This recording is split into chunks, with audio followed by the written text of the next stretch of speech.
जय श्री कृष्णा। कुंतल की आवाज़ में आपका स्वागत है। आज हम देखेंगे कक्षा 12 में आने वाले रीतिकालीन कवि घनानंद जी के बारे में, जो कि रीतिकाल के कवि रहे परंतु वो रीति धारा से सर्वथा मुक्त रहे। प्रेम की पीर के कवि घनानंद जी का जन्म सन 1746 ईस्वी में हुआ। वे दिल्ली के बादशाह मोहम्मद शाह रंगीले के दरबार में मुंशी थे और आपको पता है वहीं की एक नर्तकी सुजान से उनका अटूट प्रेम रहा, परंतु उनकी नाराज़गी या कहें बेवफाई से निराश होकर वे विरक्त हो गए और वृंदावन चले गए। और फिर वो सुजान को उन्होंने ईश्वर के रूप में मानना शुरू कर दिया, अर्थात उनका लौकिक प्रेम ईश्वरीय प्रेम में बदल गया। हाँ गुरु माता, हमें ये अच्छी तरह ध्यान है और मुझे ये भी पता है कि घनानंद जी ने कुल मिला के 41 ग्रंथ लिखे हैं और उनके ग्रंथ में, उनकी रचनाओं में मुख्य है सुजान सार, विरह लीला, कोक सार और रसकेली वल्ली। हाँ गुरु माता, कल आपने कहा था कि घनानंद जी का परिचय पढ़ के आना, इसलिए मैं भी पढ़ के आई हूँ। उसमें मैंने पढ़ा कि वे प्रेम की पीर के कवि थे। उन्होंने अपने प्रेमी स्वरूप को ईश्वर के प्रेम से जोड़ दिया और अपने आप को आत्मा और ईश्वर को परमात्मा अर्थात प्रेमिका मानते हुए अपना काव्य रचा। हाँ गुरु माता, मैंने भी प्रेम पीर वर्णन को पढ़ा, उनके काव्य को देखा अपनी पुस्तक में। उन्होंने मनोवैज्ञानिकता का स्वाभाविक वर्णन किया है। ब्रज भाषा का बहुत ही सूक्ष्म भावों से वर्णन उनके काव्य में देखने को मिलता है। बिल्कुल सही कहा तुम सबने। अब हम उसका पहला दोहा पढ़ते हैं। भोरते सांझ लो कानन और निहारती, बावरी ने कुनहारती, सांझ ते भोर लो तारनी ताकि बो, तारनी सो एक तार नटारती।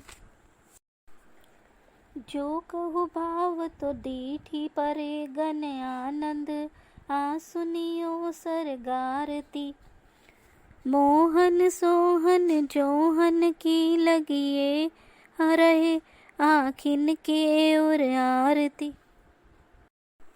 इन पंक्तियों में कवि घनानंद जी ने वर्णन किया है कि दुख में बावरी नायिका सुबह से शाम तक जंगल की ओर देखती रहती है और वो देखती देखती थक जाती है और शाम से सुबह तक वापस सारी रात तारों की ओर निहारती रहती है और एक टक देखती है, मतलब पलके भी नहीं झपकाती।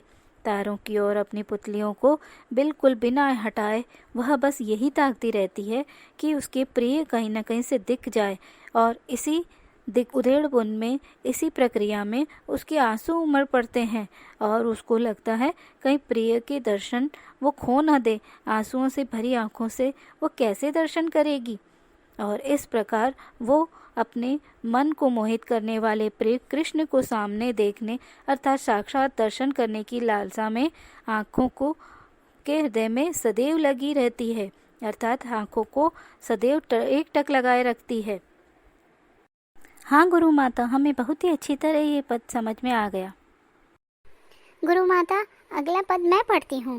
गरल गुमान की घरावनी दशा को पान, करी करी दोसरे नी प्राण गट गोटी बो, हेत खेत दूरी चूरी चूरी सांस पाव राखी, विष समुदेग बान आगे और ओटी बो, जान प्यारे जो न मन आने तो आनंद गन, भूली तू न सुमीरे परे खिचक चोटी बो, तिन है ये सिराती छाती तो ही वे लगती ताती, तेते बटी आई है आगरनी में लोटी बो।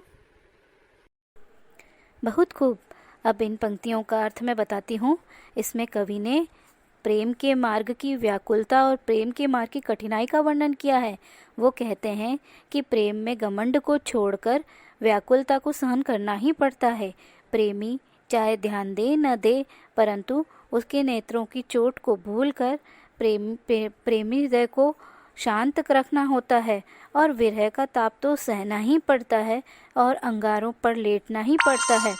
कष्ट सहना ही प्रेम का मुख्य तत्व माना गया है और इसी बात को समझाते हुए ये भी चाह रहे हैं, कह रहे हैं कि कृष्ण रूपी प्रेमिका से, परमात्मा रूपी प्रेमिका से उनका प्रेम जो है वो दूर है, वो अभी मिल नहीं पा रहे हैं। परंतु इस व्याकुलता को, इस ताप को तो उन्हें सहना ही है, और इस रूप में वे अपने कठिन प्रेम को व्यक्त कर रहे हैं कि प्रेम की कठिनाई का मार्ग सरल नहीं है। हाँ गुरु माता, हमें बहुत ही अच्छी तरह समझ में आ गया। और इसमें जो मुहावरे आए हैं और जो अलंकार आया, अनुप्रास, रूपक, उन अलंकारों को भी हम समझ रहे हैं। गुरु माता, अब अगला पद मैं पढ़ना चाहूंगी। भय अति निठुर मिटाए पहिचाने डारी, यही दुख हमें जग जागी हाय हाय है। तुम तो निपट निर्दयी गई भूमि सुधी, हमें सूल सैलनी सो क्यों हूँ न भुलाए हैं। मीठे मीठे बोल बोली ठगी पहिले तो तब, अब जिय जारत कहो दो कौन न्याय है। सुनी है कि नाही यह प्रगट कहावती, जो काहू कल पाए है सु कैसे कल पाए है। कवित्व छंद का प्रयोग करते हुए कवि गणानंद ने इस दोहे में बहुत खूब वर्णन किया है। वो प्रेमी प्रेमिका के संवाद को प्रकट करते हुए इसमें कह रहे हैं कि प्रेमिका अर्थात सुजान अर्थात परमात्मा जो है वो तो नीरे निष्ठुर है। इसमें वे उपालम उलाहना देते हुए बात कर रहे हैं। वो कह रहे हैं कि उनके मुंह से हमेशा अब दुख सूचक हाय हाय ही निकलती है, क्योंकि उन्होंने क्या कर दिया है, उनके प्रेम में पड़कर वो अपनी पहचान भूल चुके हैं और अब वो उस वियोग की दशा को उत्पन्न करके जलन महसूस कर रहे हैं, अर्थात वो जल रहे हैं अंदर ही अंदर। अब वो इस बात को नहीं समझ पा रहे कि अब वो क्या करें, किस राह पे जाएं, क्योंकि पहले तो मीठी मीठी बातें करके उनको ठग लिया और अब इनकार कर दिया। आगे वो क्या बता रहे हैं कि ये कौन सा न्याय है, और इसी के साथ उन्होंने एक सटीक कहावत का भी इसमें प्रयोग किया है।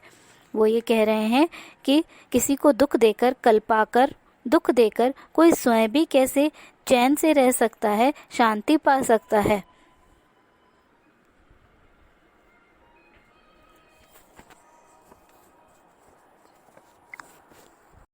हाँ गुरु माता, ये पद भी हमें अच्छी तरह समझ में आ गया।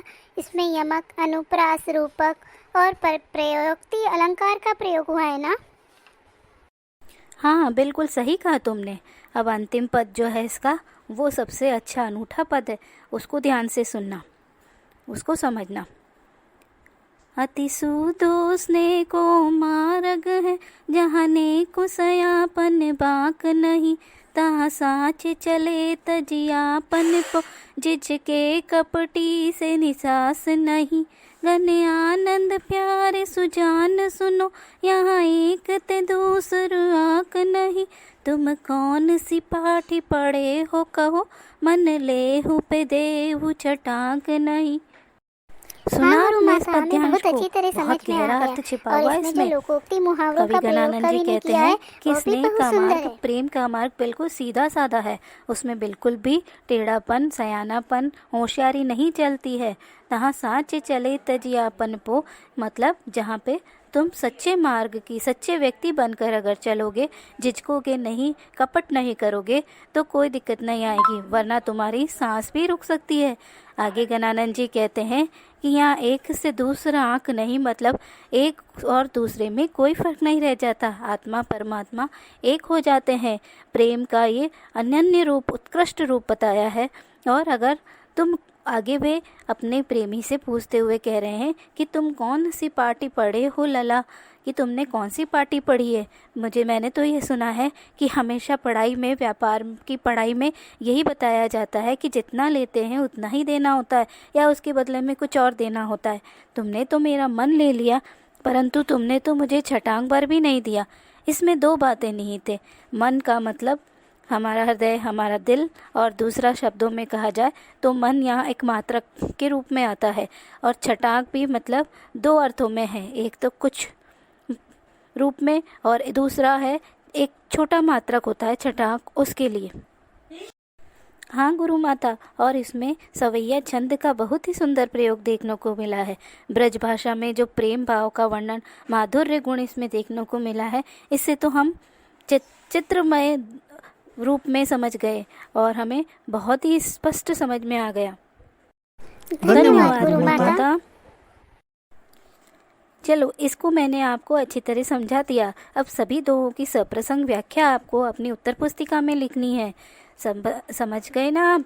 व्याख्या में आप किस तरह से लिखेंगे? सबसे पहले संदर्भ, फिर प्रसंग, फिर व्याख्या, और विशेष में आप कला पक्ष, भाव पक्ष, और उसके बाद संबंधित काव्य। इस तरह करके आप पूरी व्याख्या अपनी उत्तर पुस्तिका में तैयार करेंगे।